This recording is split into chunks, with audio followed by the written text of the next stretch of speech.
Low scoring মেরমেরে এক final. NCL টি-20-র পর্দা নেমেছে ব্যাটারদের হতশ্রী ব্যাটিং দিয়ে, যেখানে বোলিং দাপটের শুরুটা মুকিদুল ইসলাম মুগ্ধর হাত ধরে। ফাইনালের মঞ্চে 4 ওভারে 12 রানে নিয়েছেন 3 উইকেট। রংপুরের শিরোপা আনার পথে হয়েছেন ম্যাচসেরা। জানালেন সেই অনুভূতির কথা। আলহামদুলিল্লাহ, ভালো তো লাগবেই, কেননা ম্যান অফ দ্য ম্যাচ, একদম ফাইনাল ম্যাচে ম্যান অফ দ্য ম্যাচ হওয়ার ফিলটাই অন্যরকম। ক্যাপ্টেনের কাছ থেকে কতটুকু সাপোর্ট পেয়েছেন?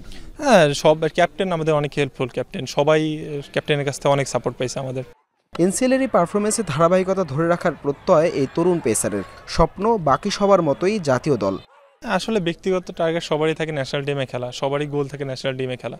তো আমি চাচ্ছি যে প্রতিটা ম্যাচ বাই ম্যাচ আমি ফোকাস করব। সামনে সিরিজ যেটা আছে বা বিপিএল আছে, এটা ভালো করার চেষ্টা করব। এখান থেকে যদি ভালো করতে পারি, দেন আমি তারপর যে প্রিমিয়ার লিগ আছে এগুলোতে টার্গেট করব। অপরদিকে অনেকটা চমক দেখিয়ে টুর্নামেন্ট সেরার পুরস্কার উঠেছে রানার্স আপ হওয়া ঢাকা মেট্রোর আবু হায়দার রনির হাতে। যদিও ব্যাট হাতে গুরুত্বপূর্ণ 123 রান আর 12 উইকেট নিয়ে অনেকটাই ছিলেন আড়ালে। বার্তাটা দিলেন আবারও ফিরতে চান জাতীয় দলের মঞ্চে। আসলে অ্যাজ এ প্রফেশনাল প্লেয়ার প্রত্যেকটা প্লেয়ারের স্বপ্ন থাকে ন্যাশনাল টিমে খেলার। আমি আগে খেলেছিলাম, তো আগে হয়তো ওইভাবে পারফর্ম করতে পারিনি। তো আমার ইচ্ছা আছে, আল্লাহ যদি সহজ করে, আমি ন্যাশনাল টিমে কামব্যাক করে পারফর্ম করতে চাই।